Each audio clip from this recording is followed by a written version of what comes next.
Je vais parler de l'héritage. L'héritage, c'est ça. Le mot héritage. Quand on parle du mot héritage, ça fait référence à quoi? Ça fait héritage au bien que nous Un avons. bien C'est ça. qui nous revient de droit. C'est ça. Que quelqu'un nous lègue, n'est-ce pas? C'est ça. Ça fait référence à un testament. C'est ça. C'est ça. Quand on parle de la notion d'héritage, c'est qu'il y a un testament. C'est ça. Maintenant, nous, en tant qu'enfants de Dieu, quel est l'héritage qu'il nous donne en tant qu'enfants? C'est ça qu'on va regarder.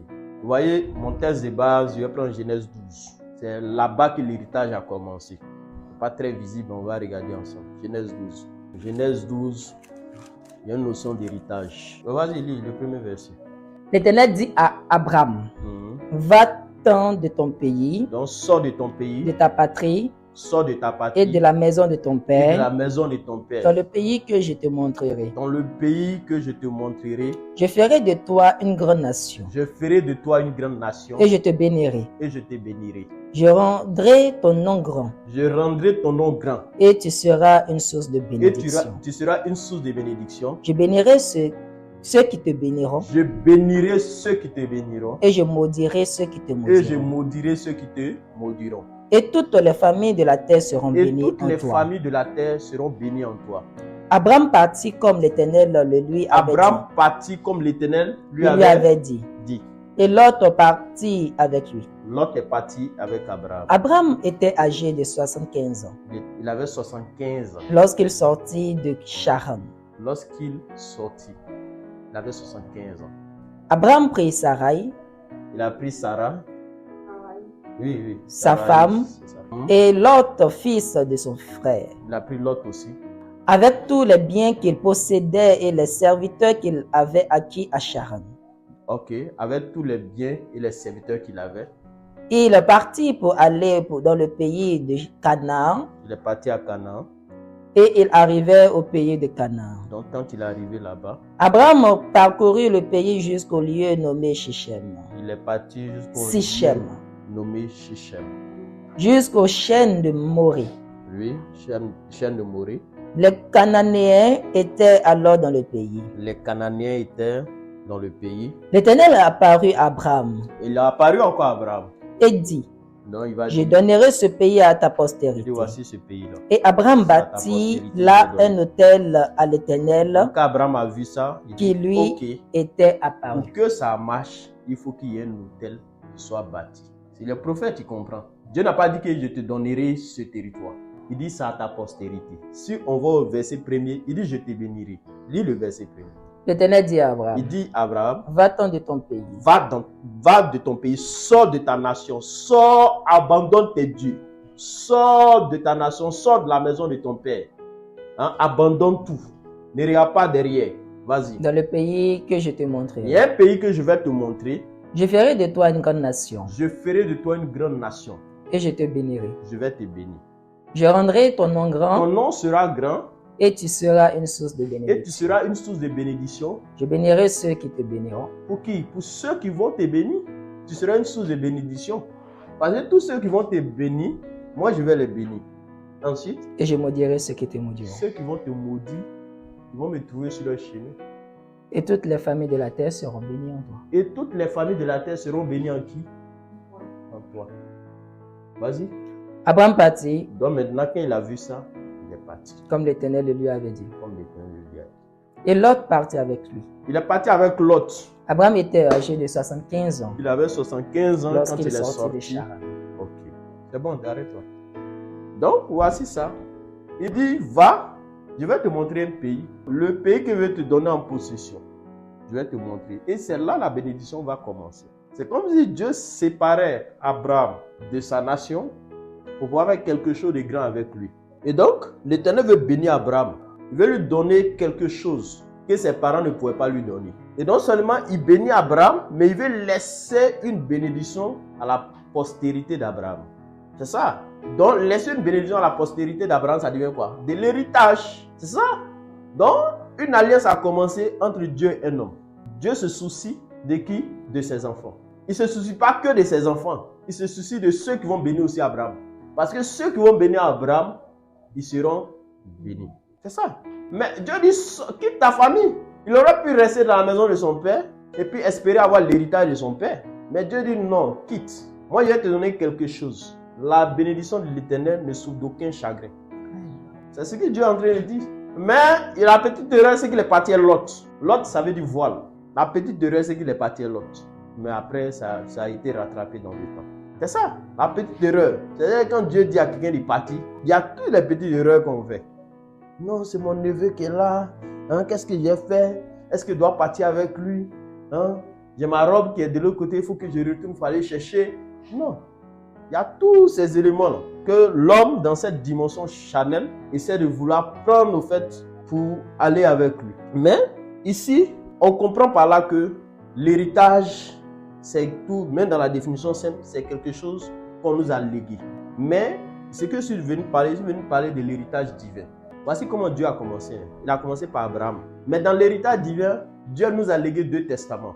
Il y a l'Ancien Testament, il y a le Nouveau Testament. Ça, c'est ça l'héritage divin. Mais dans la première dimension, quand Dieu parlait de bénir la descendance d'Abraham, il a commencé déjà par la descendance d'Abraham.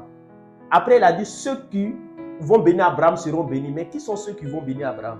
C'est ceux qui auront le Nouveau Testament. C'est cette dimension qu'il est en train d'enseigner. Parce que ceux qui vont se reconnaître fils d'Abraham par la foi, eux aussi vont posséder l'héritage. C'est ce que Dieu est en train de dire. Donc, il y a 2 dimensions. Il y a tes enfants, eux, ceux qui sont sortis de ton sein, de l'alliance là, eux, je vais les bénir. La preuve en est, c'est que si on continue le verset, après, Dieu va dire à Abraham, voyez ce qui va se passer avec ta descendance. Il va faire un songe et Dieu va lui montrer ce qui va se passer. Il a été béni, mais voici ce qui va se passer. Ils vont se retrouver en Égypte. Après, j'irai les faire sortir. Quand ils vont sortir, je vais susciter un serviteur qu'on appelle Moïse. Mais par Moïse, je vais placer des règles pour que ce peuple et moi là, on puisse maintenant marcher en conformité. C'est vrai que je veux donner un héritage, mais il faut qu'il y ait des règles. Il faut qu'il y ait une loi qu'ils doivent respecter. Et cette loi-là, c'est ça que Moïse va envoyer pour établir une alliance entre Dieu et son peuple. C'est vrai, vous êtes mon peuple, mais pour qu'on marche ensemble, il faut qu'il y ait des règles. Même alliance qu'on fait avec les gens, il y a des règles. Il y a des règles. Quand ils enfreignent la règle, c'est pas bon. C'est parce qu'il y a des règles qui alliance. Il y a des règles, il y a des ethnies. Comme on a allié, tu ne dois pas épouser une femme de chez nous. Ça existe. Donc ce sont des règles. Il ne trahit pas ces règles. Parce qu'on a allié, il peut venir te parler comme ça. Tu ne vas pas prendre ça bizarre. Mais si quelqu'un d'autre va prendre ça bizarre, parce qu'il y a des règles. Est-ce qu'on comprend? Donc Dieu établit une alliance. Entre qui? Entre son peuple et lui. Pas des règles. C'est parce qu'il avait promis à Abraham. Et que quand le peuple est sorti, il prend Moïse et puis il établit ses règles. Et c'est sorti la loi. C'est ça qui est l'Ancien Testament. Parce qu'il avait dit ça à Abraham. Mais Dieu n'a pas fini. Il a dit à Abraham qu'il y a des gens aussi que je vais bénir. Et dit, toutes les familles seront bénies en toi. Ça veut dire que tous ceux qui sont aux extrémités de la terre seront bénis en toi. Comment? Par la foi. On voit dans le Nouveau Testament, on nous fait comprendre que Abraham est le père de la foi. Donc tous ceux qui ont cru en Dieu ont été justifiés par la grâce, au moins de la foi en Christ. Et donc ça a renouvelé leur intelligence. Donc du coup, il y a une alliance qui a été bâtie avec Christ. Maintenant, l'Esprit de grâce va venir, qui sera le Nouveau Testament. Donc c'est comme si Dieu a légué 2 héritages. Un qui est la loi. Et la loi était pour permettre à Israël de marcher en conformité avec Dieu. Mais dans la deuxième dimension, c'est que Dieu va venir donner la grâce. Et c'est la grâce qui sera le signe de l'alliance entre le peuple qui doit hériter de quelque chose, d'une promesse qu'il avait dite à Abraham. Et l'Esprit de grâce sera là comme étant le garant de l'héritage. Et donc, Dieu n'a pas fait une alliance avec la Bible. Dieu a fait une alliance avec des peuples. Dieu n'a pas fait une alliance avec ça. Non, Dieu ne connaît pas la Bible, mais il a fait une alliance avec des enfants. Et c'est pour cela, dans cette dimension, Dieu parle du Fils. Quand on prend Jean, on nous parle de la parole. Après, on dit que Dieu, on a été des fils adoptés. Donc, Dieu a fait une alliance avec des fils. Et des fils. C'est avec des fils que Dieu fait une alliance. Il ne fait pas une alliance avec des chrétiens. Il n'a jamais fait alliance avec protestants.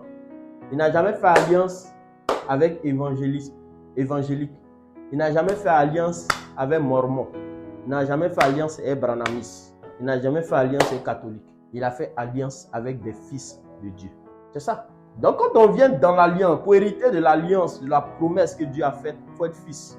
Si tu n'es pas fils, tu ne peux pas hériter de l'alliance. C'est ça. Attends, vous avez vu une alliance, un héritage par exemple qu'on donne à quelqu'un qui n'est pas fils? Jamais. Donc Dieu a fait alliance avec des fils. Ça avait des fils. Parce que quand il a dit à Abraham, toutes les familles seront bénies en toi, c'est des fils qui cherchent. C'est des fils qui cherchent. Et c'est ça qu'on va regarder aujourd'hui pour comprendre comment on peut bénéficier de l'héritage divin. Parce que si quelqu'un ne connaît pas l'héritage qu'il a, comment il va quitter dans la souffrance? On dit ton père a laissé un testament. Et dans le testament, il y a quelque chose qui est écrit qui te concerne. Tu ne connais pas le testament. Tu ne connais pas ce qui te concerne.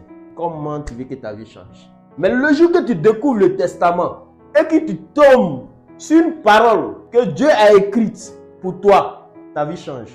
C'est le testament seul qui peut faire ça. Tu peux être pauvre, hein, jusqu'à ce qu'un jour tu rentres sur ton lit et puis tu trouves quelque chose. On dit, supposons le président Ado, il écrit, il dit, bon, la jeune Kofi Christelle, à partir de maintenant, tu peux partir, tant, ils vont te donner quelque chose. Mais si tu ne sais pas ça, tu seras en galère.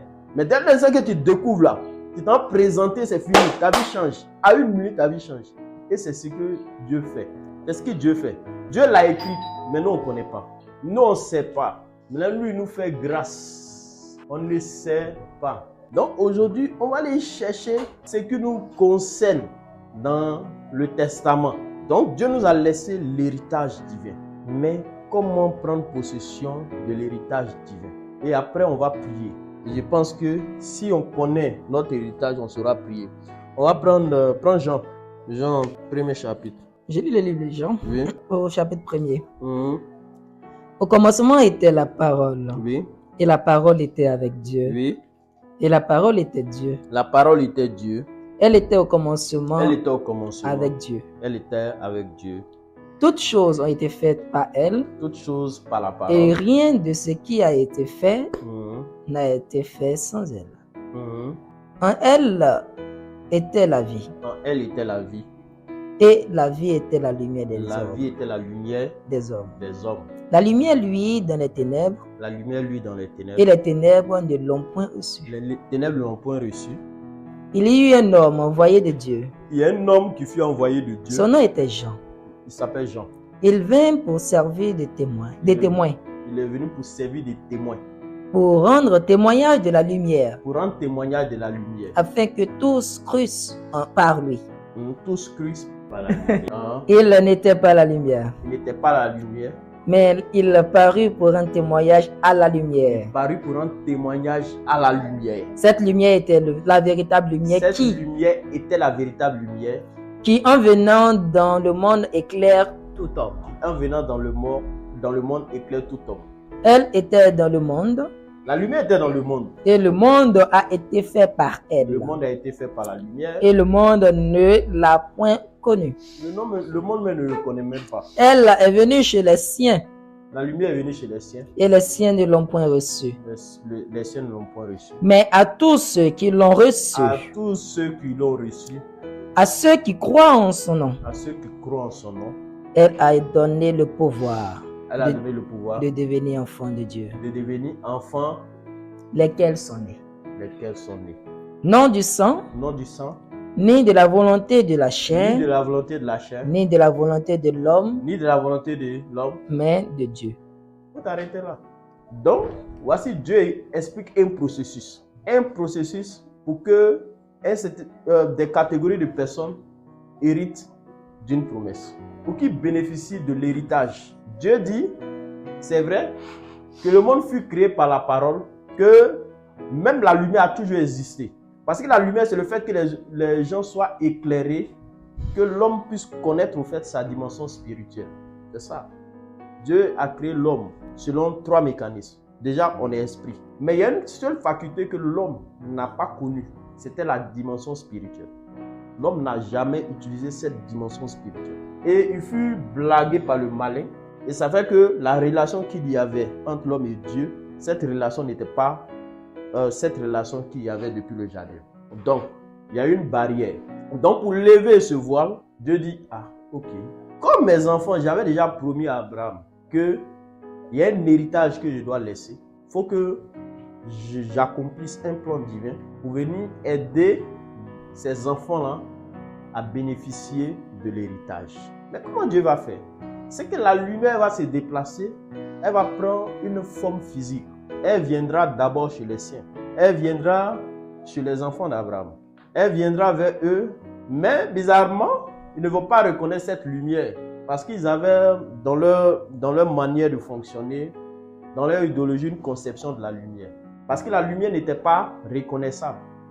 Elle avait une apparence simple, une certaine simplicité. Quand tu regardes, tu vas savoir que cette personne avait toute la plénitude divine. Elle est venue, ils ne l'ont pas reçue, mais elle est partie chez d'autres. Ceux qui l'ont reçue, la lumière là, les a donné le pouvoir d'être des enfants de Dieu. Mais cela n'est pas de la volonté d'un homme. Ce n'est pas de la volonté de la chair. Ce n'est pas aussi à cause du sang. C'est parce que Dieu a résolu. C'est parce que Dieu a statué. C'est parce que Dieu a décidé. Et comme Dieu a décidé quelque chose, c'est quelque chose qui a été déjà arrêté. Et maintenant qu'ils deviennent enfants de Dieu, ils n'ont pas maintenant à l'héritage divin. C'est ça. Le seul moyen pour être héritier, c'est d'être enfant. Même si tu veux donner l'héritage à quelqu'un d'autre, il faut signer quelque chose pour l'adopter. Donc, c'est ce procédé. Dieu dit, il faut que ceux-là, ils héritent. Puisque j'ai déjà donné ma parole. Donc, quel est le seul mécanisme? Il faut que je fasse quelque chose pour qu'ils soient des enfants adoptifs. Mais ce n'est pas Jésus-Christ qui doit être des enfants adoptifs. Donc, Dieu est venu faire des enfants, mais par le canal de Christ. Pour être enfant de Dieu, on dit à ceux qui l'ont reçu. Donc, pour être enfant de Dieu, il faut recevoir Jésus. C'est ça. Premier critère pour être enfant de Dieu, il faut recevoir Jésus-Christ. À tous ceux qui l'ont reçu. Qu'est-ce que la Bible a dit? Donner le pouvoir de devenir enfant de Dieu. Maintenant, si tu es enfant de Dieu, maintenant tous les enfants de Dieu, on va maintenant discuter de notre héritage. Mais tu n'es pas enfant. Les enfants sont en train de parler d'héritage. Et toi, tu veux venir discuter de ça. Est-ce qu'on se comprend? Donc, pour parler d'héritage, il faut que d'abord tu sois enfant. Et puis après, on va partir regarder où est écrit l'héritage. Qu'est-ce que le ciel a décidé comme héritage pour nous? Mais si tu ne connais pas ça, tu vas tourner en rond. Ta marche, ça sera toujours en rond. C'est ça. À ceux qui l'ont reçu, donner le pouvoir de devenir enfant de Dieu. Donc, si ici enfant, ça veut dire d'abord ici héritier. Mais si ce n'est pas que ici enfant. Dieu n'a pas dit que à tous ceux qui l'ont reçu, on donne le pouvoir de devenir chrétien. Ce n'est pas écrit. Pouvoir de devenir enfant. Est-ce que je suis un enfant de Dieu? C'est la question. Donc tous ceux qui ne se reconnaissent pas enfants de Dieu ne peuvent pas hériter de la vie éternelle. Ce n'est pas possible. Donc quand les gens viennent et disent que Dieu n'a pas enfant, soyez heureux qu'ils ne soient pas enfants de Dieu. Parce qu'eux ne peuvent pas hériter de quelque chose. Vous comprenez? Ils ne peuvent pas hériter de quelque chose. Ce qui a été fait, ça a été fait par l'Esprit de Dieu. Et un jour je marchais, je disais, mais Seigneur, que quand je regarde les musulmans, souvent ils pratiquent des bonnes choses. Mais est-ce qu'ils seront sauvés? Il y a une voix qui dit, blasphème contre le Saint-Esprit. Je dis, ok, c'est bon. Il y a une voix qui me dit, les gars blasphèment contre le Saint-Esprit. On dit blasphémer contre le Saint-Esprit. On dit Jésus. Il y a un esprit, l'Esprit de Dieu est venu sur Marie, une vierge enfantée. On dit l'enfant qui sort, il vient du Saint-Esprit. Vous dites que ce n'est pas un enfant du Saint-Esprit. Que Dieu ne peut pas faire enfant. Ce n'est pas blasphème. C'est blasphème. Quelque chose que tu ne connais pas là, il ne faut pas dire. Il faut fermer ta bouche. Maintenant, toi, tu dis que Dieu ne peut pas faire enfant. Mais on dit il y a une vierge qui est là.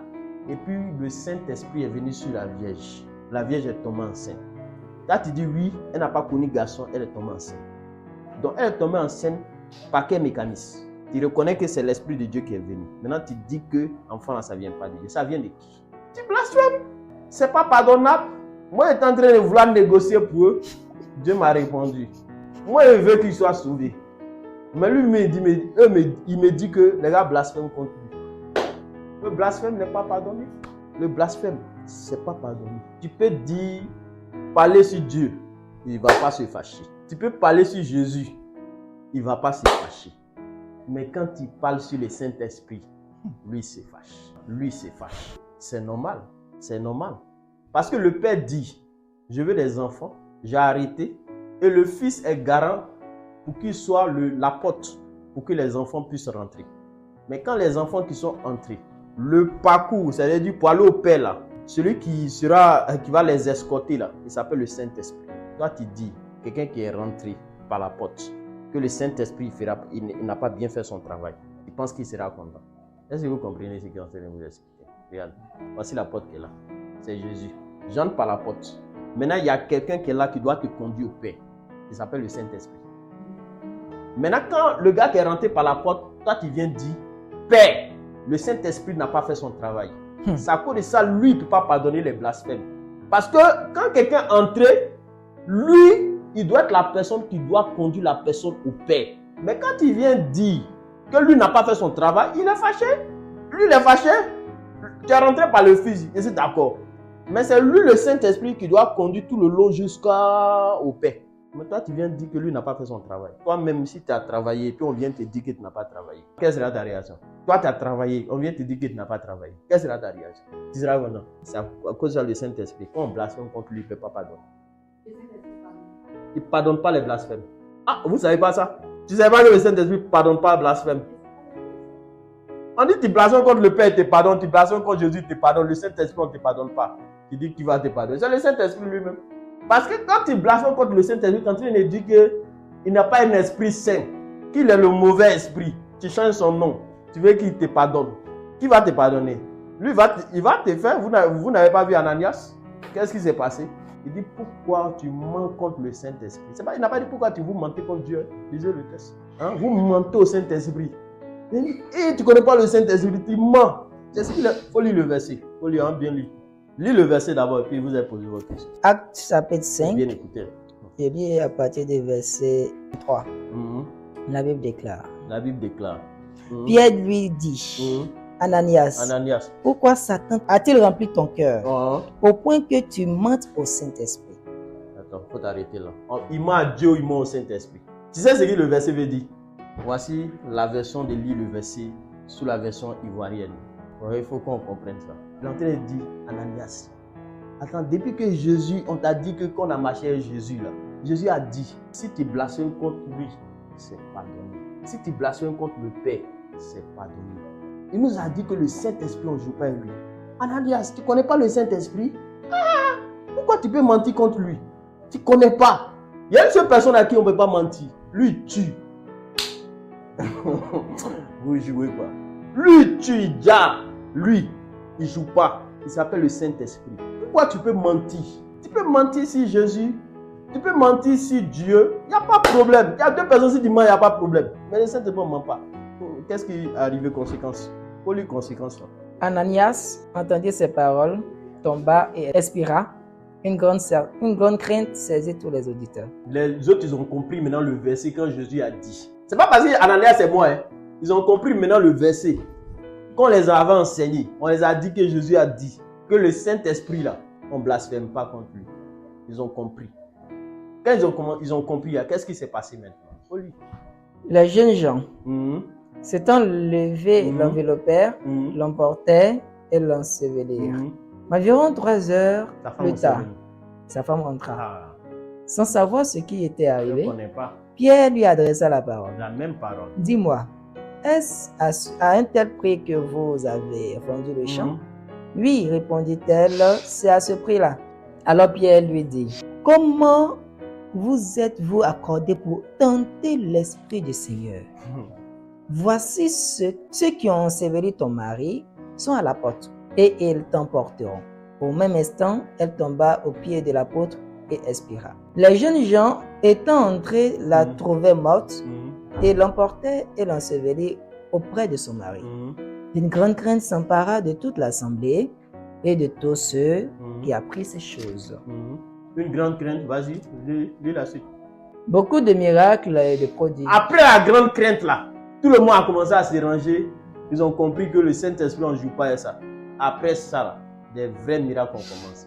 Il fallait que le Saint-Esprit les enseigne pour qu'ils comprennent qui est le Saint-Esprit.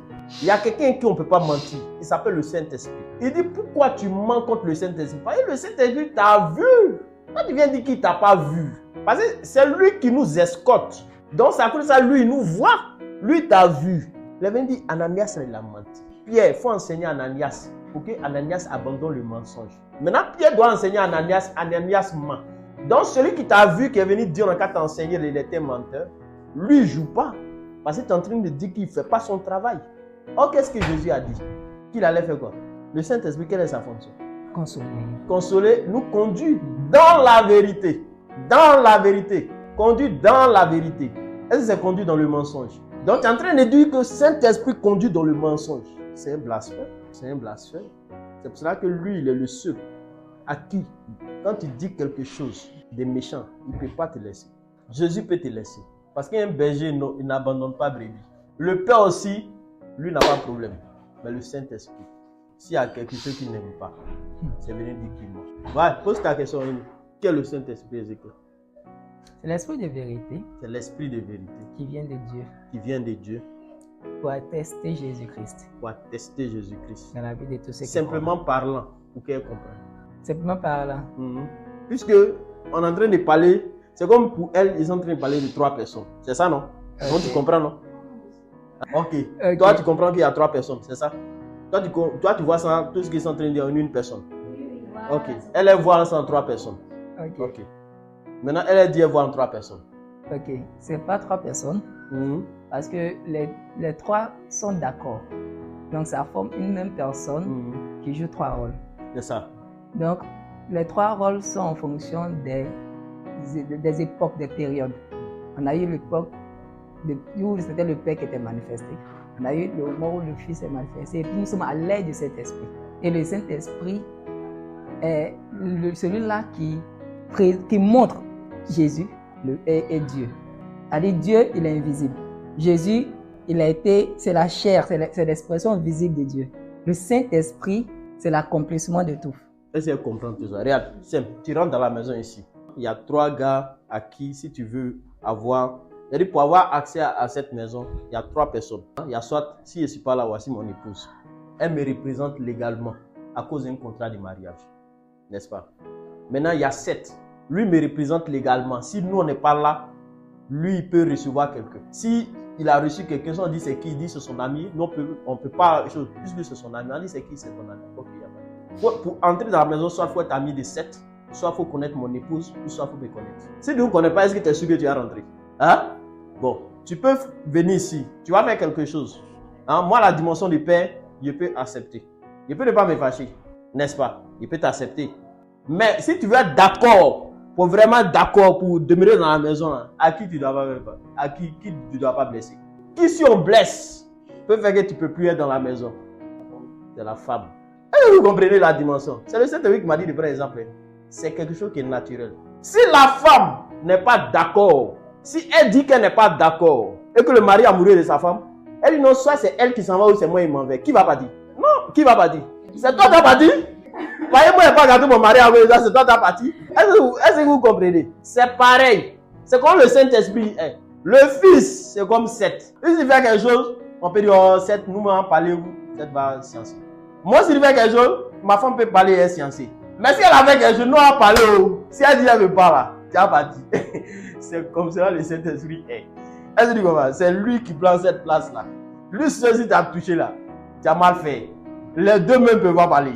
Mais si tu avais Jésus, lui peut sciencer, il va dire non, Jésus, il faut le laisser. Tu sais, tu as prié le Père. Et quand le Père m'a envoyé, il m'a envoyé en tant que le consolateur, en tant que l'ami fidèle. C'est mon bon petit, il aidé. Quand le Saint-Esprit dit que c'est mon bon petit, tu es sûr que tu ne seras pas sauvé. C'est-à-dire, lui aussi, il intercède pour toi là. Tu es sûr que le Père peut refuser. C'est à cause de ça, quand l'Esprit prie, son témoignage est vrai. Parce qu'il sait intercéder. C'est lui seul qui peut partir dans leur réunion. Et puis il va venir te dire, Olivier, tu vois, le Père a décidé aujourd'hui de bénir 50 personnes. Il faut prier, il faut prier. Commence à déclarer les bénédictions, tu vas voir. C'est lui seul. C'est lui seul qui a l'accès, qui peut venir te donner. Mais celui qui peut venir te siffler les choses, il est affecté. Qui va te siffler encore? Il va te garer. Il va te garer. C'est à cause de lui là. Il faut faire tout. Il faut être d'accord avec lui. C'est lui seul qui peut quitter. Et puis un autre esprit de mensonge va venir. Il est le seul. Il est le seul qui observe et qui arrive à voir. Il est le seul qui peut identifier les autres esprits. Toi, tu peux identifier quel esprit? Toi, tu peux identifier quel esprit? Tu peux identifier quel esprit? C'est le Saint-Esprit qui peut dire prophétie qu'il a fait là, ça ne vient pas de moi. Ça ne vient pas de moi. Qui va quitter? T'es égaré? Tu as dit il prophétise. Tu as des visions. Mais les visions ne sont pas de Dieu. Il n'y a pas quelqu'un qui a prophétisé dans la Bible. Ceux-là sont les serviteurs de Dieu. Les serviteurs du Dieu puissant. Ce n'était pas prophétie. De nos jours, va dans les églises. On va dire, grand serviteur. Il va dire, La régie. La régie, voilà. La régie, allez fumer. Ils sont en train de rendre témoignage du serviteur de Dieu. Ah, le serviteur de Dieu, ainsi par l'Éternel. Serviteur haut et puissant. Puissant dans les combats. Serviteur puissant dans les enseignements. Et voient son témoignage. Ils sont en train de parler d'Atalakou de l'épée. C'est un esprit malin. C'est un esprit malin. C'est le Saint-Esprit seul qui peut t'aider à discerner. Mais s'il n'est pas là. C'est à cause de ça, lui, s'il est fâché, lui, il se retire. C'est pas bon pour toi. C'est lui seul qui ne peut pas pardonner quelque chose. Il faut être d'accord avec lui. C'est ça. C'est lui qui peut partir, conseil du ciel, il va regarder, puis il va venir te dire. C'est lui seul. C'est lui seul qui peut faire. Il va te donner des secrets pour prier, pour que Dieu, son cœur soit touché. Mais si lui, il est fâché, comment toi tu peux accéder? Donc, si tu veux être d'accord avec quelqu'un, tu dois être d'accord avec qui? Le Saint-Esprit. S'il y a quelqu'un où vous devez être d'accord, soyez d'accord avec le Saint-Esprit. Parce que lui, il va te rappeler non seulement les paroles de Jésus, en même temps les paroles de Dieu. C'est lui seul qui peut faire ça. Mais si lui n'est pas là, même si tu lis la Bible c'est la parole de Dieu, non? Si lui n'est pas là, tu ne peux pas comprendre la Bible. Si lui n'est pas là, tu ne peux pas comprendre la Bible. C'est la parole de Dieu. Oui, lis, tu seras sauvé. Lis, tu seras sauvé. Si lui n'est pas là, tu ne peux jamais avoir l'intelligence pour comprendre. On voit les gens, quand il n'est pas là, ils font quoi? Ils ont dit aux gens, ils n'ont qu'à avoir 5 femmes, non? Ils n'ont qu'à goûter avant de marier. C'est parce qu'il n'est pas là. Parce que s'il est là, tu ne vas pas discuter sur ces thèmes-là. C'est parce qu'il n'est pas là que tu peux raisonner. C'est parce qu'il n'est pas là que tu peux lire la Bible. Et puis, le diable va te faire tourner autrement. Tu auras l'impression que ce qu'il te donne, c'est une révélation. C'est parce qu'il n'est pas là. Donc, quand il n'est pas là, c'est dangereux pour toi. Il y a le mensonge. C'est ça. Il y a le mensonge. L'esprit du mensonge vient. Quand on dit la mort, ne voyez pas que ce soit la mort comme Ananias et Saphira. Hein. C'est une mort spirituelle, mais plus dangereuse que mourir. C'est ça. Si tu es mort, mais c'est bon. Tu n'es plus là. Mais une mort spirituelle, le diable va zouker toi. Hein. Va bien s'amuser avec toi-même. Toi-même, tu vas connaître. Donc, vaut mieux mourir physiquement que de mourir spirituellement. Si tu as perdu l'onction, c'est dangereux. Tu es un homme mort. C'est ça. Tu es un homme mort. Parce que tu ne peux pas maîtriser les esprits. Vas-y. Vivant. Cela dans les coutumes, on dit on ne va pas attrister le Saint-Esprit. Exactement. À laquelle nous avons été salués. C'est ça. Parce que lui, son sceau est un sceau authentique. C'est ça. La rédemption, c'est quoi? Donne à l'école. La rédemption, c'est le rachat. On peut dire racheter. Racheter comment, dans quel sens? N'attristez pas le Saint-Esprit par lequel vous avez été scellé pour le jour de la rédemption. Ok, c'est le jour du salut. Hein? Le jour du salut, c'est quand? C'est quand le jour du salut? C'est le jour où Christ vient te prendre. Prendre comment, dans quel sens? Hein? L'enlèvement, pourquoi l'enlèvement est une rédemption? C'est parce que la grande tribulation viendra. Quand Christ va venir, c'est pour éviter les gens qui n'aient pas la grande tribulation. Pour ne pas que le châtiment qui est réservé dans la grande tribulation puisse vivre. Donc quand Christ vient, il enlève, c'est un salut. C'est un salut. Ce n'est pas le fait d'être sauvé qu'on a. Parce qu'on dit, si tu te répands et tu crois, tu seras sauvé. C'est ce que la Bible dit. La Bible dit que tu seras sauvé. Dans aucun cas, la Bible te garantit totalement que tu seras sauvé. Jésus est le canal pour être sauvé. Maintenant, n'oubliez pas, c'est que quand on est dans la maison de Dieu, il y a l'ivraie qui est là. Il y a l'ivraie qui est là. Et donc, comme l'ivraie est là, le Seigneur le fait comprendre que, c'est-à-dire que si lui, quand il a regardé, de la même manière, le système mondial fonctionne, si les temps ne sont pas abrogés, même les élus, je ne sais pas, si lui n'a pas abrogé les temps, même les élus ne seront pas sauvés. C'est à cause de ça, les temps sont abrogés pour que les élus soient sauvés. Donc quand lui il vient pour nous enlever, c'est un salut, c'est le jour de la rédemption. Il nous a enlevés parce qu'il y a un événement dont le décret de l'Apocalypse qui viendra. On ne peut pas, tu ne peux pas supporter. Quand analyser les sceaux, le 5e sceau fait peur. C'est ça. Le 5e sceau fait peur. Tu peux voir. Faut lire 5e sceau, Apocalypse 6. Faut lire, ça fait peur. Hein? Et me suis assis là-bas parce qu'il lisait. Il dit, ça fait peur. Il n'y a pas de garçon dans ça là. Il faut qu'on reconnaisse quoi. Si ce n'est pas Christ, on ne peut pas être sauvé. Le verset 9, 6, 9. Ok, 6, 9. Ok, quand il ouvrit regardons bien. Le 5e sceau, quand il ouvrit le 5e sceau, je vis sous l'autel les âmes de ceux qui avaient été immolés à cause de la parole de Dieu et à cause du témoignage qu'il avait rendu. Ils criaient d'une voix forte en disant, jusqu'à quand, maître saint et véritable, tardes-tu à juger et à tirer vengeance de notre sang sur les habitants de la terre. Une robe blanche fut donnée à chacun d'eux, et il leur fut dit de se tenir en repos quelque temps encore, jusqu'à ce que fût complet le nombre de leurs compagnons de service et de leurs frères qui devaient être mis à mort comme eux. Ils sont morts comment? Eux sont morts écrits. Maître, jusqu'à quand tu tardes pour juger? Tirez vengeance de notre sang. Tirez vengeance de notre sang. Tirez vengeance de notre sang. Mais après les sauts dont on est en train de parler jusqu'au 7e saut là, ce qui va arriver. Vous voyez déjà, non? C'est pas que avant le 5e saut, il aura enlèvement. C'est au 7e saut qu'il aura enlèvement. Mais regardez les événements qui sont en train de se passer là. Ça fait peur. Est-ce qu'on comprend? Donc après ça, ce qui va arriver, c'est terrible. Donc avant que Jésus n'arrive, il y a des événements même qui vont arriver, qui vont bouleverser le monde. Ne pensez pas qu'il n'y aura pas. Il y aura des événements qui vont bouleverser le monde. 5e saut. Des gens sont morts parce qu'ils ont rendu témoignage de Christ. Donc comprenons que quand on regarde juste ces événements-là, c'est des événements même qui ont eu lieu. Qui ont eu lieu, il y a des événements qui ont eu lieu quand tu regardes là. Maintenant, ce n'est pas parce que, tu vois, on parle des gens qui ont rendu témoignage de Christ.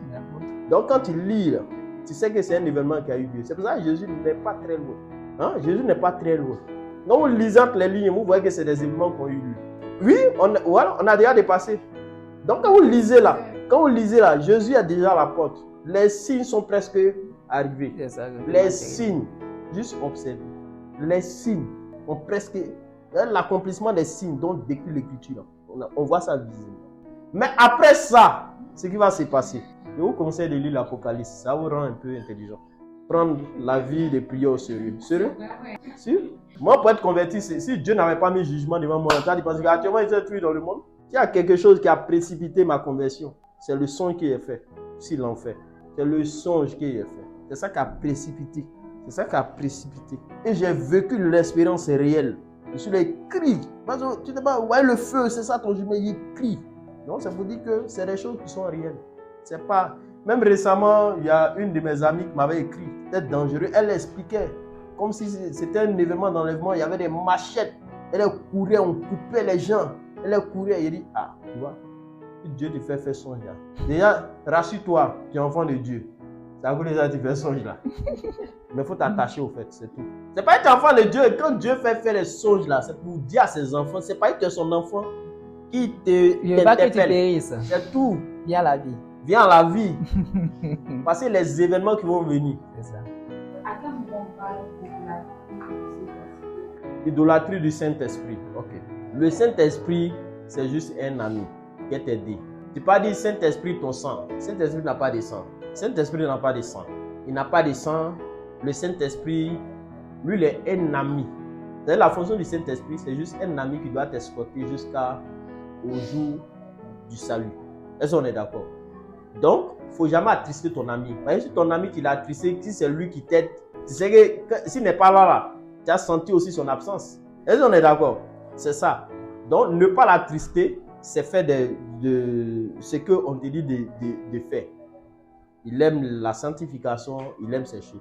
Mais il ne prend pas la fonction du Fils ni la fonction du Père. C'est tout. Connaissons la fonction du Père, connaissons la fonction du Fils. C'est ce qu'il ne peut pas prendre. Dieu a dit, il n'a pas dit à un ange que tu es mon fils.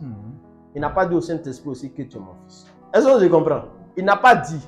Tout ce qu'on fait, le Saint-Esprit, il est comme un assistant pour aider l'Église à rentrer dans les promesses de Dieu. Vous voyez, il a parlé de l'héritage là. Celui qui aide à entrer dans l'héritage, il s'appelle le Saint-Esprit. Est-ce que je comprends? C'est lui qui aide.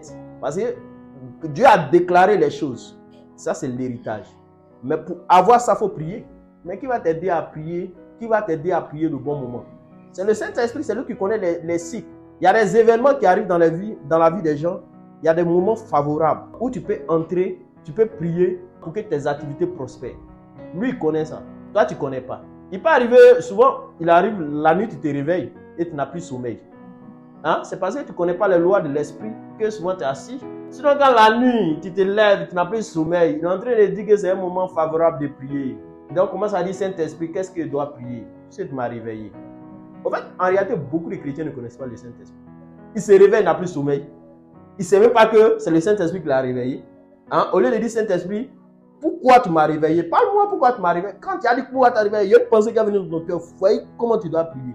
Et quand tu commences à prier, tu commences à prier dans la volonté et tu vas voir des choses. Vous avez des songes, ça n'arrive pas. C'est parce que vous ne connaissez pas les lois spirituelles. C'est ça. Vous ne connaissez pas les lois spirituelles. Si vous connaissez les lois spirituelles, les songes vont s'accomplir. C'est ça. Tu te lèves à 3h30. Ça doit t'interpeller à 1h01. Les heures miroirs là, ça doit t'interpeller 17h10, 17h17, 15h15. Ça c'est des heures même quand tu tombes si ça commence à prier. Les heures miroirs. En fait, le problème des gens, les gens ne veulent pas être spirituels. C'est pour ça que je vous ai dit, Dieu n'a pas fait une alliance avec la Bible. Le problème des gens, c'est qu'ils pensent que la parole de Dieu, c'est la Bible. Non, hein? Dieu a fait une alliance avec sa parole. Il n'a jamais fait une alliance avec la Bible. C'est à cause de ça, les gens, quand tu les parles, ils disent verset. C'est où on trouve ça? Ça, c'est des Sadducéens.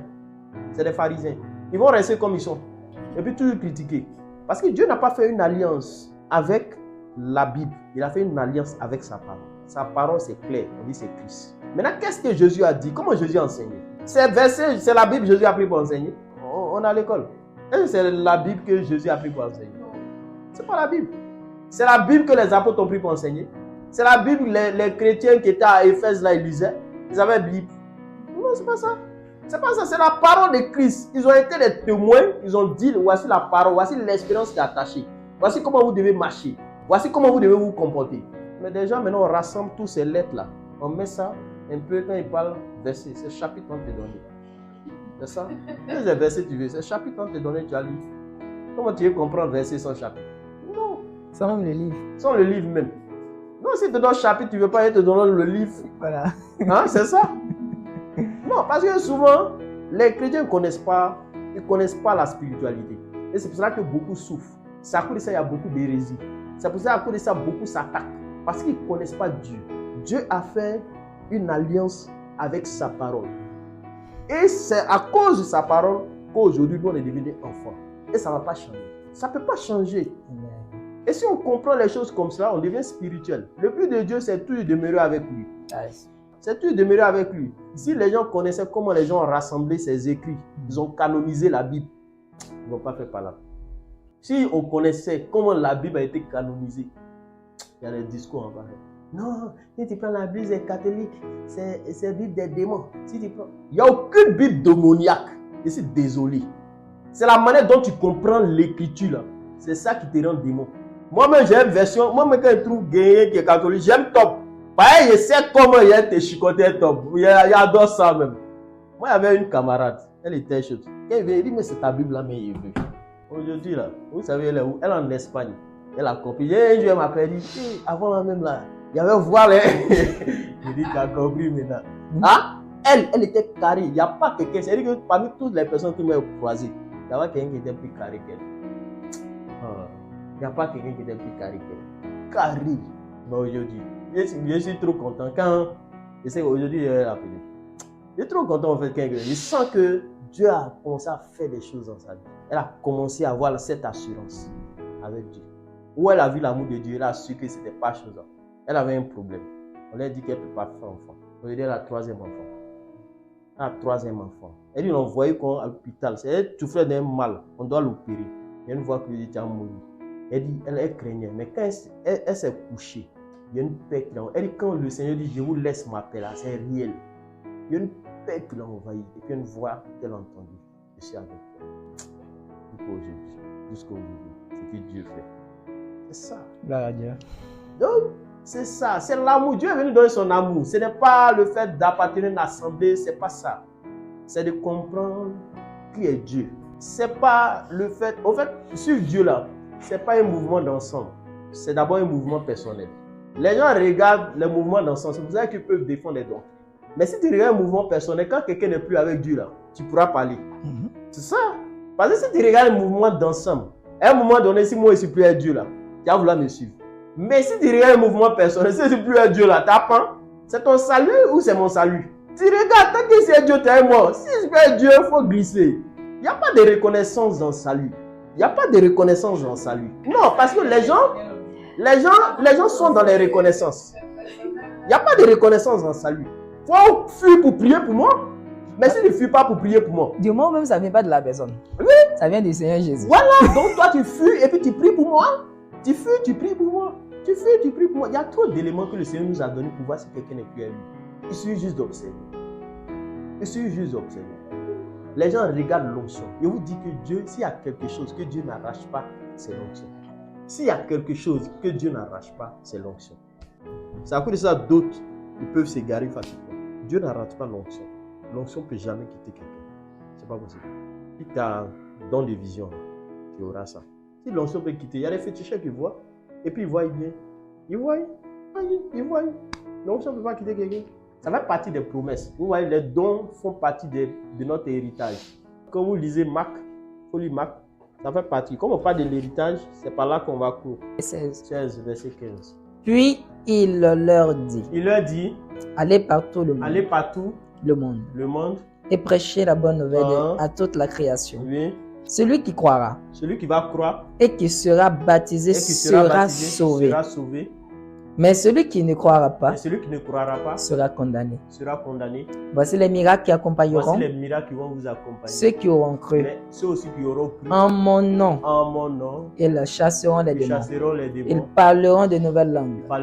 Ils saisiront des serpents. S'ils boivent quelques breuvages mortels, il ne leur fera point de mal. Ils imposeront les mains aux malades. Et les malades seront guéris. Le Seigneur, après leur avoir parlé, fut enlevé au ciel. Okay. Voici l'héritage. C'est que si on fait partie du testament, il vous a dit que l'héritage est dans un testament, n'est-ce pas? Mais dans le testament, il a laissé des paroles qui nous concernent. Il a dit que si vous allez prêcher la bonne nouvelle, ceux qui croient seront sauvés. Mais sauvés pour faire quoi? La Bible dit que tous ceux qui sont sauvés vont devenir enfants de Dieu. Donc, ils auront accès à un héritage. Maintenant, lui, il dit, voici les miracles qui vont les suivre. Quel est l'héritage? C'est le miracle, c'est spirituel. Il dit en mon nom. Maintenant, comme Jésus sait qu'on peut chasser des démons autrement, il dit ok, cette fois-ci, l'héritage qu'ils vont revoir, c'est que sans mon nom. Vous voulez dire que le diable ne peut pas chasser, Satan ne peut pas chasser Satan par son nom. C'est pas possible. Je ne sais pas si vous comprenez. Regarde l'événement qui s'est passé avec le dragon. On dit il y a un dragon qui est là, il suscite un agneau. Le but de l'agneau, c'est d'inspirer les gens à adorer le dragon. Les deux travaillent ensemble. L'autre a l'impression de partir. Hein? Il va dire, quelqu'un va venir et dire, démon sort. Hein? Il va chasser. Il n'est pas parti. Hein? Il fait semblant. Demain encore, le même démon est là. Satan ne peut pas chasser Satan. Satan ne peut pas chasser Satan. C'est ce que Jésus a dit. Il ne peut pas chasser Satan par son nom. Ce n'est pas possible. L'autorité que Jésus a reçue, c'est que par son nom, les démons peuvent être chassés. C'est par son nom. C'est par son nom. Il dit, vous allez faire quoi? Vous allez chasser les démons par mon nom. Vous allez faire quoi? Parler de... Vous imposerez les mains aux malades. Les malades seront... Ça fait partie de... Vous boirez le breuvage mortel. Là. Il faut rien. Ouais. C'est pas qu'il va dire, il faut partir, il y a breuvage mortel, puis tu prends, tu t'en fais débat avec quelqu'un, tu veux boire, ça va me tuer. Non, tu t'en Dieu. Ça veut dire que tu vas quelque part, et puis on t'empoisonne. Ça ne va pas arriver. Tu ne sais pas. Tu ne sais pas? Ça ne va pas arriver. Mais le Saint-Esprit te dit à poison dans tes bois.